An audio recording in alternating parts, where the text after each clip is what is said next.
ನನ್ನ ಹೆಸರು ಮನೋಹರ್ ಶೆಟ್ಟಿ ಅಂತ. ಅಮ್ಮ ಬ್ರಾಹ್ಮಿನ್ಸ್ ಕೆಫೆ ಹೋಟೆಲ್ ನಡೆಸ್ತಾ ಇದ್ದೀವಿ. ಒಂದು 13-14 ವರ್ಷದಿಂದ ನಡೀತಾ ಇದೆ ನಮ್ಮ ಹೋಟ್ಲು ಇದು. ಇವಾಗ ಗ್ಯಾಸಿನ ಸಮಸ್ಯೆ ಆದ್ದರಿಂದ ಭಾಳ ಸಮಸ್ಯೆ ಆಗ್ತಾಯಿದೆ.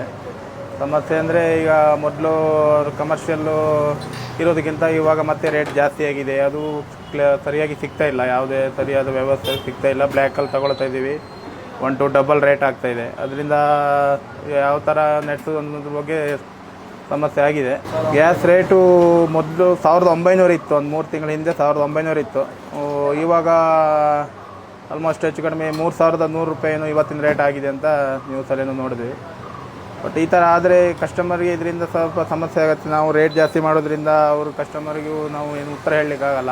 ಬಿಸ್ನೆಸ್ ಮೇಲೆ ಸರ್, ಬಿಸ್ನೆಸ್ ಅಂದರೆ ಇದರಿಂದ ತುಂಬ ಹೊಡೆತ ಬೀಳ್ತದೆ ಅಂದರೆ ನಾವು ರೇಟ್ ಜಾಸ್ತಿ ಮಾಡೋದ್ರಿಂದ ಕಸ್ಟಮರ್ಗಳು ಕಮ್ಮಿ ಆಗ್ತಾರೆ. ಆಲ್ಮೋಸ್ಟು ಕಸ್ಟಮರು ರೇಟಿಂದ ಸಮಸ್ಯೆ ಇದೆ. ಸಮಸ್ಯೆ ಅಂದರೆ ಈಗ ನಾವು ಮೊದಲಿರೋದ್ರಿಂದ ಒಂದು 25 ರೂಪಾಯಿ, ಒಂದು ಇಡ್ಲಿಗೆ 25, ತಟ್ಟೆ ಇಡ್ಲಿ ಒಂದು 25 ಇದ್ದರೆ ಇವಾಗ ಒಂದು 5 ರೂಪಾಯಿ ಜಾಸ್ತಿ ಮಾಡೋದ್ರಿಂದ ಪಾರ್ಸಲ್ ರೇಟ್ ಇನ್ನೂ ಜಾಸ್ತಿ ಆಗುತ್ತೆ. ಅದು ಗ್ಯಾಸಿಗೆ ಈಗ ನಾವು 1 to ಡಬಲ್ ಆದಂಗೆ ನಾವು ರೇಟ್ ಜಾಸ್ತಿ ಮಾಡಿದ್ರು ಅದು ಕವರೇಜ್ ಆಗಲ್ಲ. ಬ್ಲ್ಯಾಕಲ್ಲಿ 1900 ಇದ್ದಾವಾಗಲೇ ಬ್ಲ್ಯಾಕು ಅಲ್ಲಿ ತಗೊಂಡಾಗ 3.5, 4 ಅಂದರೆ ದಿನ ಒಂದೊಂದು ರೇಟಲ್ಲಿ ನಡೀತಾ ಇತ್ತು.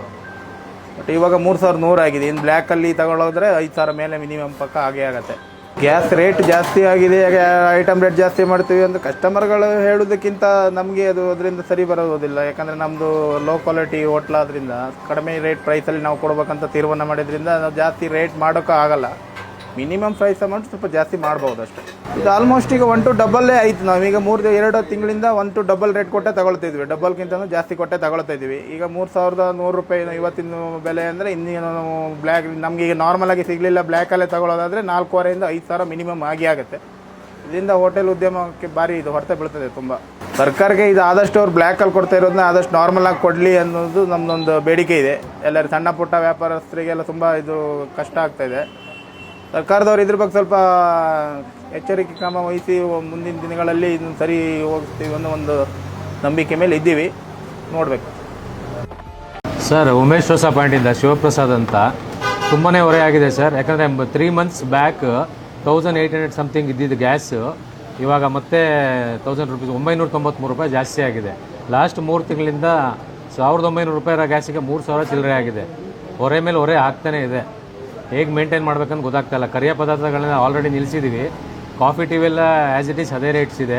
ಇನ್ನು ಮಿಕ್ಕಿದ್ದು ದೋಸೆ ಐಟಮ್ಸ್ ಎಲ್ಲ 5 ರೂಪಾಯಿ 10 ರೂಪಾಯಿ ಜಾಸ್ತಿ ಮಾಡಿದ್ದೀವಿ. ಯಾಕಂದರೆ ನಾವು ದೋಸೆಗೆ ಫೇಮಸ್ ಆಗಿರೋದ್ರಿಂದ ಇಡ್ಲಿ ಮತ್ತು ದೋಸೆ ಯಾವಾಗಲೂ ಉರಿತಾನೆ ಇರಬೇಕು, ಅದನ್ನು ಆಫ್ ಮಾಡಿ ಇಟ್ಕೊಳ್ಳೋಕ್ಕಾಗಲ್ಲ. ಹಾಗಾಗಿ ತುಂಬಾ ಹೊರೆ ಆಗಿದೆ ಸರ್. ಅದೊಂದು ಹ್ಯಾಪಿ ಸರ್, ಕಸ್ಟಮರ್ಗಳು ಅರ್ಥ ಮಾಡ್ಕೋತಾ ಇದ್ದಾರೆ. ಅವರೇ ಹೇಳ್ತಾರೆ ರೇಟ್ ಜಾಸ್ತಿ ಮಾಡಿದ್ದೀರಾ ಅಂತ, ಮತ್ತು ಅವರೇ ಹೇಳ್ತಾರೆ ಗ್ಯಾಸ್ ಪ್ರಾಬ್ಲಮ್ ಅಲ್ವಾ ಅಂತ. ಅದೊಂದು ಹ್ಯಾಪಿ ಅಷ್ಟೇ. ಇಲ್ಲಾಂದರೆ ಅವ್ರಿಗಂತೂ ಆಬ್ವಿಯಸ್ಲಿ ಹೊರೆ ಆಗೇ ಆಗುತ್ತೆ ಸರ್. ಈಗ ನಮ್ಗೆ ಹೊರೆ ಆದಮೇಲೆ ಅದು ಸ್ವಲ್ಪ ಅವರು ಶೇರ್ ಮಾಡಲೇಬೇಕಾಗುತ್ತೆ. ಬ್ಲ್ಯಾಕ್ ಮಧ್ಯ ತೊಗೋತಾ ಇದ್ದೀವಿ. ಈಗ ತೊಗೊಳ್ಳೇಬೇಕು, ತೊಗೊಂಡು ನಡೆಸಲೇಬೇಕು. ಯಾಕಂದರೆ ಕ್ಲೋಸ್ ಮಾಡಿ ಕೂರ್ಲಿಕ್ಕೆ ಆಗಲ್ಲ. ಒಂದು 3 ತಿಂಗಳು ನಾವು ಈ ತಿಂಗಳು ಇನ್ನು 15 ದಿನಕ್ಕೆ ಸರಿ ಹೋಗ್ಬೋದು, 1 ತಿಂಗಳು ಸರಿ ಹೋಗ್ಬೋದು, 1.5 ತಿಂಗಳು ಸರಿ ಹೋಗ್ಬೋದು ಅಂತ ವೆಯ್ಟ್ ಮಾಡ್ತಾ ಇದ್ದೀವಿ ಸರ್. ತುಂಬ ಲೋ ಮಾರ್ಜಿನಲ್ಲಿ ಮಾಡ್ತಾ ಇದ್ದೀವಿ, ತುಂಬ ಸ್ಟ್ರಗಲ್ ಮಾಡ್ತಾ ಇದ್ದೀವಿ ಸರ್. ಅದರಿಂದ ಇದ್ರ ಬಗ್ಗೆ ಏನಾದರೂ ಸರ್ಕಾರ ಕ್ರಮ ತಗೊಂಡು ಸರಿ ಮಾಡೋ ನಿಟ್ಟಿನಲ್ಲಿ ನೋಡಿದ್ರೆ ಅನುಕೂಲ ಆಗುತ್ತೆ ಸರ್ ಹೋಟೆಲ್ ಉದ್ಯಮದವ್ರಿಗೆ. ನಮ್ಮದು 4 ಬ್ರ್ಯಾಂಚ್ ಇದೆ. ಅದರಲ್ಲಿ ಒಂದು 2 ಬ್ರ್ಯಾಂಚು ಒಂದು 7 days ಕ್ಲೋಸ್ ಮಾಡಿದ್ದು. ಏನಕ್ಕಂದರೆ ಅವಾಗ ಬ್ಲ್ಯಾಕಲ್ಲೂ ಕೂಡ ಸಿಲಿಂಡರ್ ಸಿಗ್ತಾ ಇರಲಿಲ್ಲ. ಆಮೇಲೆ ಮತ್ತೆ ಸಿಕ್ತು, ಮತ್ತೆ ರೀಓಪನ್ ಮಾಡಿದ್ದು. ಆ 7 days ಓಪನ್ ಮಾಡಿದ್ದಕ್ಕೇ ಬಿಸ್ನೆಸ್ಸಲ್ಲಿ ಫ್ಲಕ್ಚುಯೇಷನ್ಸ್ ತುಂಬ ಆಗಿದೆ ಸರ್. ಕಸ್ಟಮರ್ಗಳು ಲೂಸ್ ಆಗಿದ್ದಾರೆ, ಹುಡುಗರುಗಳು ಊರಿಗೆ ಹೋದವ್ರು ಬಂದಿಲ್ಲ. ತುಂಬಾ ಸ್ಟ್ರಗಲ್ ಮಾಡ್ತಾಯಿದ್ದೀವಿ ಸರ್ ಹೋಟೆಲ್ ಉದ್ಯಮದವರು. 100% ಸಂಕಷ್ಟದಲ್ಲಿ ಎದುರಾಗಿದ್ದೀವಿ. ಇನ್ನು ಮುಂದೆ ಹೋಗ್ತಾ ಹಿಂಗೆ ಆದರೆ ಏನಾಗುತ್ತೆ ಅಂತ ನೆನೆಸ್ಕೊಳ್ಳೋಕ್ಕೂ ಭಯ ಆಗುತ್ತೆ ಸರ್. ಆ ಥರ ಪರಿಸ್ಥಿತಿಯಲ್ಲಿ ನಾವಿದ್ದೀವಿ ನೋಡಿ. ಈಗ ಅದೇ ರೆಂಟ್ ಕಟ್ಟಲೇಬೇಕು, ಅದೇ ಎಲೆಕ್ಟ್ರಿಸಿಟಿ ಬಿಲ್ ಎಲ್ಲ ಮತ್ತೆ ಈಗ ಜಾಸ್ತಿ ಆಗಿದೆ, ಗ್ಯಾಸ್ ರೇಟ್ ಜಾಸ್ತಿ ಆಗಿದೆ, ಎಲ್ಲ ಜಾಸ್ತಿ ಆಗ್ತಾಯಿದೆ. ಜಾಸ್ತಿ ಆಗ್ತಾ ಇರೋದಕ್ಕಾಗಿ ನಾವು ಇಡ್ಲಿ ದೋಸೆ ರೇಟ್ನ ತಿಂಗಳು 15 ದಿನಕ್ಕೊಂದ್ಸಲಿ ಜಾಸ್ತಿ ಮಾಡ್ತಾ ಹೋದರೆ ಕಸ್ಟಮರ್ಗಳು ಕಡಿಮೆ ಆಗ್ತಾ ಹೋಗ್ತಾರೆ. ಎಲ್ಲೋ ಒಂದು ಕಡೆ ಈ ಕಡೆಯಿಂದಾಗಲಿ ಆ ಕಡೆಯಿಂದಾಗಲಿ ಡೈರೆಕ್ಟ್. ಸರ್, ನಾನು ಇಲ್ಲಿ ಅಮ್ಮ ಕ್ಯಾಂಟೀನ್ಗೆ ರೆಗ್ಯುಲರ್ ಕಸ್ಟಮರ್. ನಾನು ಇಲ್ಲಿ ಡೈಲಿ ಬರ್ತಾ ಇರ್ತೀನಿ. ಇಲ್ಲಿ ಹೋಗಾಗ ಬರ್ತಾ ನಾನು ಎಲ್ಲ ಕಾಫಿ ಟೀ ಕುಡಿತಾ ಇರ್ತೀನಿ. ಮುಂಚೆ ಎಲ್ಲ ರೇಟ್ ತುಂಬ ಕಡಿಮೆ ಇತ್ತು, 10 ರೂಪಾಯಿ 12 ರೂಪಾಯಿ ಕಾಫಿ ಇತ್ತು. ಇವಾಗ 15 ರೂಪಾಯಿ ಮಾಡಿದ್ದಾರೆ.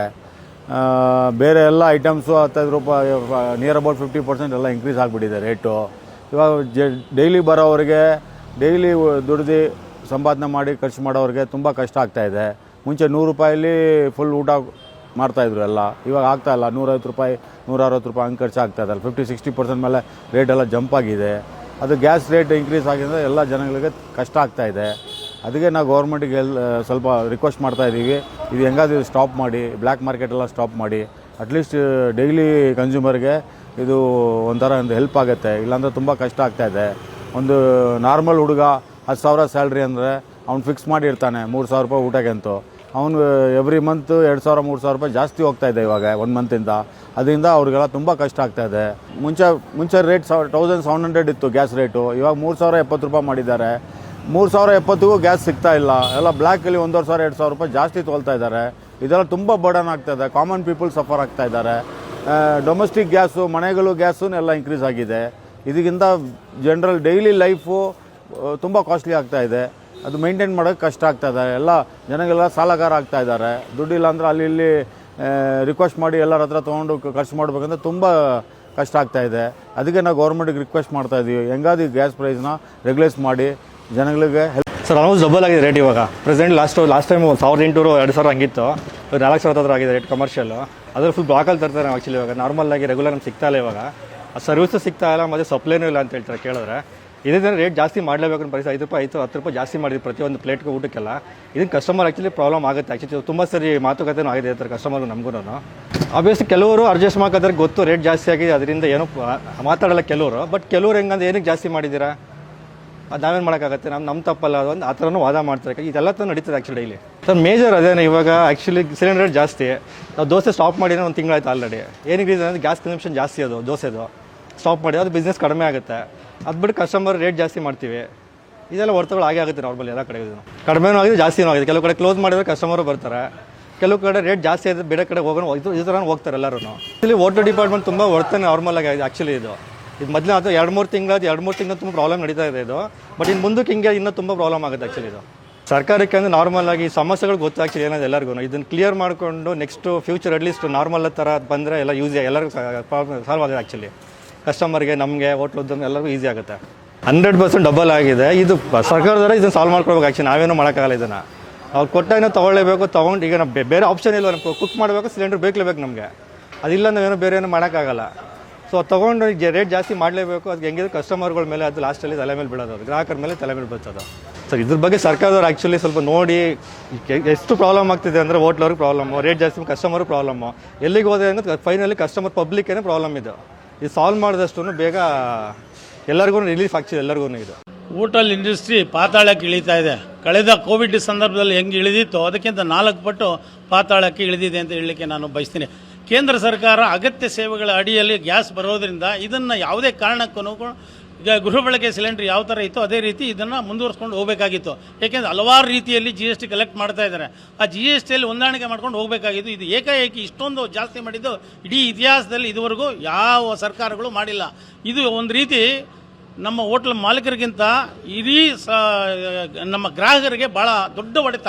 ಇದು ಒಂದು ಜಾಸ್ತಿ ಆಗಿರೋದ್ರಿಂದ, ಗ್ಯಾಸ್ ಬೆಲೆ ಒಂದು ಜಾಸ್ತಿ ಆಗಿರೋದ್ರಿಂದ ಹಲವಾರು ಬೆಲೆಗಳು ಜಾಸ್ತಿ ಆಗ್ತವೆ. ಹಲವಾರು ಈ ಬೈ ಪ್ರಾಡಕ್ಟ್ಸ್ ಇದೆಯಲ್ಲ ಅವೆಲ್ಲವೂ ಕೂಡ ಜಾಸ್ತಿ ಆಗ್ತವೆ. ಅದನ್ನು ಉತ್ಪನ್ನ ಮಾಡುವಂಥ, ಗ್ಯಾಸ್ ಬಳಸಿ ಉತ್ಪನ್ನ ಮಾಡುವಂಥ ಪ್ರಾಡಕ್ಟ್ಸ್ ಎಲ್ಲವೂ ಜಾಸ್ತಿ ಆಗ್ತವೆ.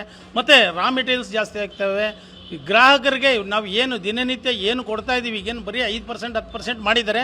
ಮುಂದಿನ ದಿನಗಳಲ್ಲಿ ಸರ್ಕಾರ ಏನು ಮಾಡಿದೆ ಅದು 20-25% ಕೂಡ ಏರುವಂಥ ಜಾಸ್ತಿ. ಯಾಕೆಂದರೆ ಮೂಲಭೂತ ಸೌಕರ್ಯಗಳು ಸರ್ಕಾರ ಒದಗಿಸಬೇಕಾಗಿದೆ, ಆದ್ಯ ಕರ್ತವ್ಯ. ಅದನ್ನು ಬಿಟ್ಕೊಂಡು ಇವರು ಏಕಾಏಕಿ ಈ ಮಟ್ಟಿಗೆ ಜಾಸ್ತಿ ಮಾಡ್ತಾರೆ ಅಂತ ಹೇಳ್ಬಿಟ್ಟು ಕಳೆದ ತಿಂಗಳು 497 ರೂಪಾಯಿ ಜಾಸ್ತಿ ಮಾಡಿದ್ರು, ಈ ತಿಂಗಳು 991 ರೂಪಾಯಿ ಜಾಸ್ತಿ. ಈ ಥರ ಮಾಡಿದ್ರೆ ನಾವು ಉದ್ಯಮಗಳು ವ್ಯಾಪಾರ ಮಾಡಿ ಟ್ಯಾಕ್ಸ್ ಕಟ್ಟೋದು ಹೇಗೆ ಅನ್ನೋದೇ ನಮಗೆ ಬಹಳ ದೊಡ್ಡ ಚಿಂತೆ ಆಗಿದೆ.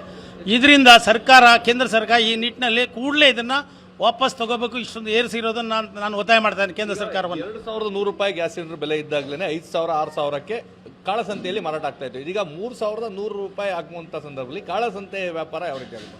ಸರ್ಕಾರನೇ ತೋರಿಸ್ಕೊಟ್ಟಿದೆ, ನಾವೇ ಈ ರೇಟಿಗೆ ಮಾರ್ತೀವಿ, ಇನ್ನೂ ಜಾಸ್ತಿ ಮಾಡಿ. ಇದು 6,000 ರೂಪಾಯಿಗೆ ಹೋಗುತ್ತೆ. 5,500-6,000 ರೂಪಾಯಿ, ಈಗಾಗಲೇ 4,500 ರೂಪಾಯಿ ಮಾರ್ತಾ ಇದ್ದೀವಿ. ಇದು 5,500ರಿಂದ 6,000 ರೂಪಾಯಿಗೆ ಕಾಳಸಂತೆಯಲ್ಲಿ ಕೊಟ್ಟು ತಗೊಳ್ಳುವಂಥ ಪರಿಸ್ಥಿತಿ ನಿರ್ಮಾಣ ಆಗುತ್ತೆ. ಮುಂದಿನ ದಿನಗಳಲ್ಲಿ ಭಾಳ ಸಮಸ್ಯೆ ಉದ್ಭವ ಆಗುತ್ತೆ.